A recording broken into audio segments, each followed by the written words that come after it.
Welcome back. On our commodities market update today, we're talking palm oil as the new crude oil. Now, palm oil production is set to have gone up to 990,000 tons.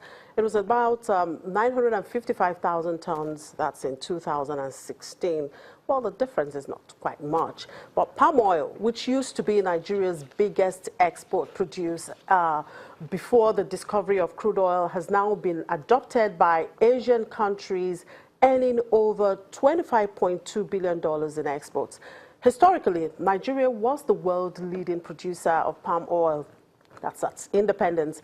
But unfortunately, Indonesia and Malaysia have overtaken Nigeria. Today, Nigeria imports palm oil.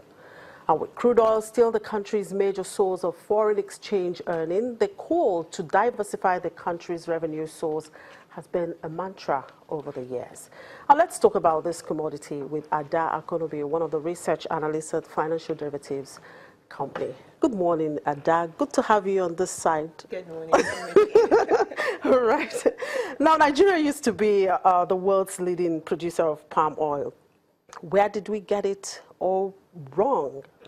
When did we start to import palm oil instead of producing now? Yes, you're right.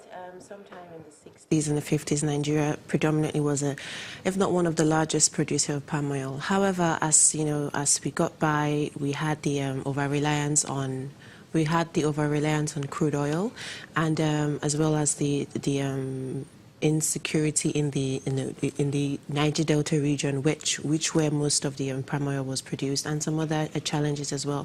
So now we focused on a commodity and literally neglected palm oil, which used to be one of the major revenue earners of the country.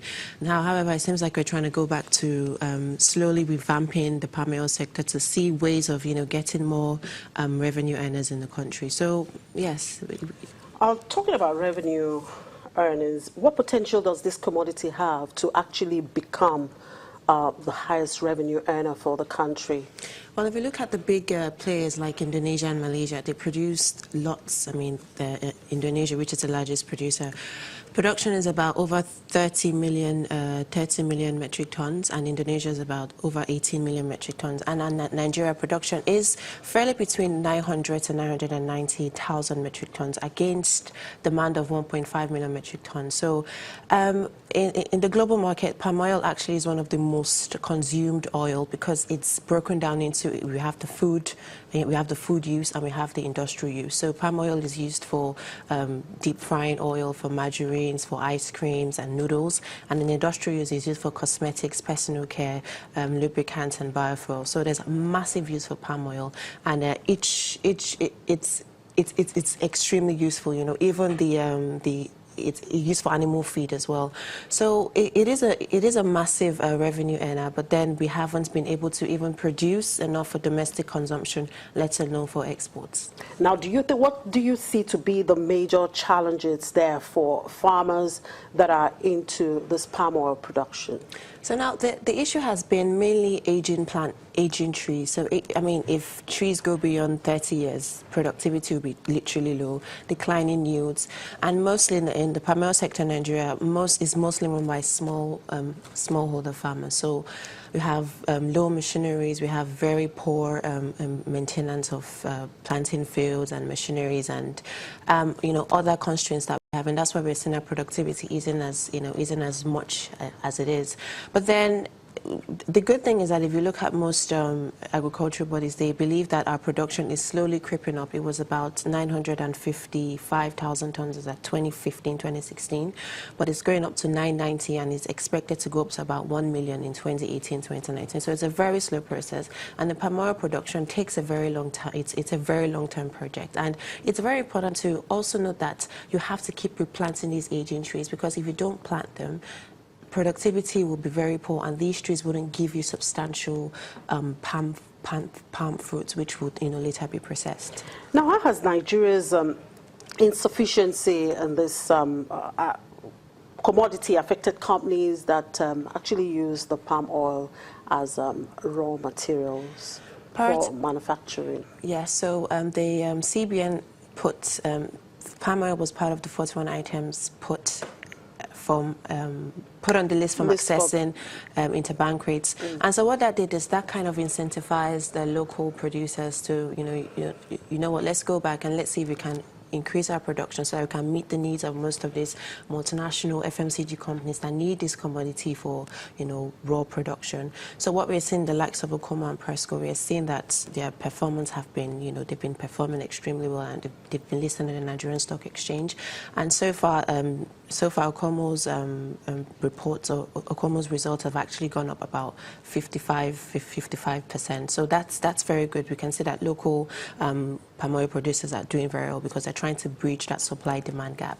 But however, there's still a lot more. There's still room for improvement.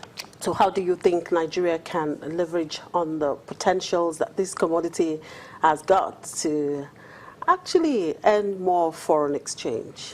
Well, going back, put in very favorable policies and making sure to not neglecting the palm oil industry, and making sure that you have all hands on deck and looking at all the loopholes, trying to just being a bit more proactive in terms of, it can be done if you put a lot of emphasis in that sector. So just being a bit more proactive, putting very favorable policies, attracting local investments, because we have some private sector participants that love to participate, but then there's just, it's a bit tight, there's a lot of good, and again, land management is, an issue, accessing lands and all the whole constraints with that. So making sure that we have high maintenance, we have good fertilizers and seedlings. So these are all part of the things the government has to look into. Aside from the policies, what about incentives to these producers? Yes, so incentives includes giving some small-scale farmers very good interest rates, so not paying back very high, so like single-digit interest rates, getting money to get all these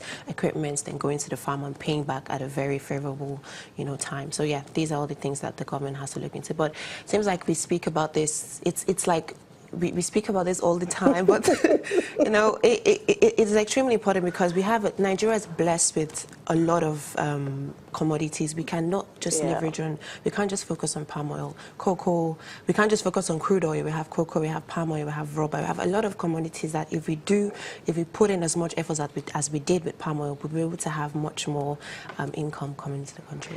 All right, thank you very much for your time. Ada Konobi is one of the research analysts at Financial Derivatives company.